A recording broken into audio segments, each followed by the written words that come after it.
ইতিহাসে একসময় চীন, ভারত, পারস্য মানে ইরান এবং আরব দেশগুলি কেন্দ্রে ছিল, অটোমান সাম্রাজ্য পর্যন্ত ছিল।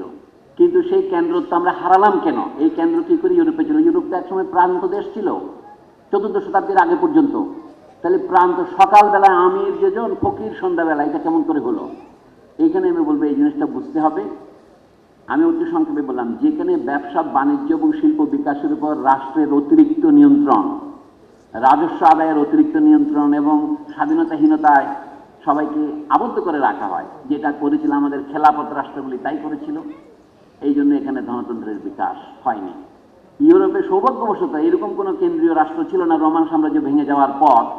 সেই কারণে সেখানে ইটালিতে প্রথম ধনতন্ত্রের বিকাশের সূত্রপাত হয়। সেখানে নগর রাষ্ট্রগুলো স্বাধীনভাবে নিজেদের কর্পোরেট প্রতিষ্ঠান হিসেবে গড়ে তোলে। তখন স্লোগান ছিল সিটি এয়ার ফ্রিজ, নগরের বাতাসও মানুষকে স্বাধীন করে।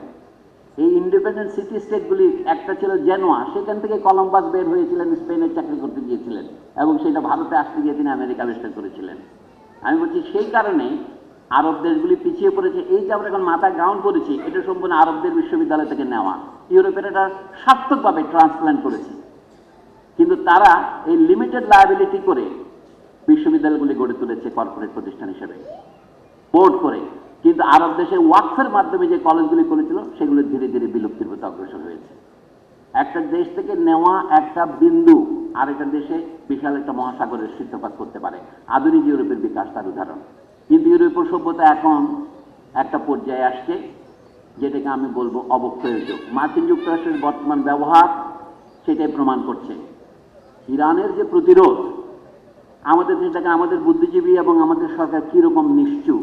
বাংলাদেশ সরকার একটা সাধারণ বিবৃতি দিয়েছে, ইরানের রাষ্ট্রদূত কি বলেছে এটাতে আমরা সত্যবাদ নেই। আপনারা যুদ্ধের আগ্রাসনকে নিন্দা পর্যন্ত করতে পারেননি, শুধু দুঃখ প্রকাশ করলেই হবে? আমাদের জনগণ কই? আমাদের আপনারা মনে করেন যে আমরা তো অ্যাকাউন্টেন্ট, আমাদের এই বিষয়ে বলার কিছু নাই। আমি বলছি আমাদের সবারই বলার থাকা উচিত ছিল। সভ্যতা জিনিসটা শুধুমাত্র হিসাব নিকাশের উপর নির্ভর করে না, মানুষকে সবার আগে মানুষ হতে হবে। আমি মনে করি শিক্ষা ছোটবেলা থেকে আমরা যে কথাটা বলতাম মানুষ হওয়ার শিক্ষা, আজকে সেটা বাদ দিয়ে আমরা সবাই প্রফেশনাল দক্ষ হওয়ার শিক্ষা লাভ করছি। তারপরে যখন আপনি বলবেন এক্সেলেন্স, আজকে স্লোগান হয়েছে ইউনিভার্সিটি এডুকেশন ফর এক্সেলেন্স। আমি জিজ্ঞাসা করি excellence for what? Excellence as a slave or excellence as a master? At least excellence as a human being হওয়া উচিত। যা হোক, এই সমস্ত কথা হতে আপনাদের পছন্দ হবে না।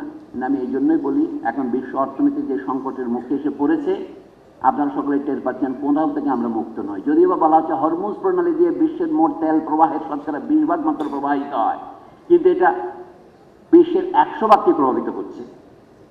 সেই জন্য মূল কথা হলো আমরা কোনোটাকে বিচ্ছিন্ন করে দেখতে পারি না, কিন্তু নিজের কাজে আমাদের মন দিতে হবে।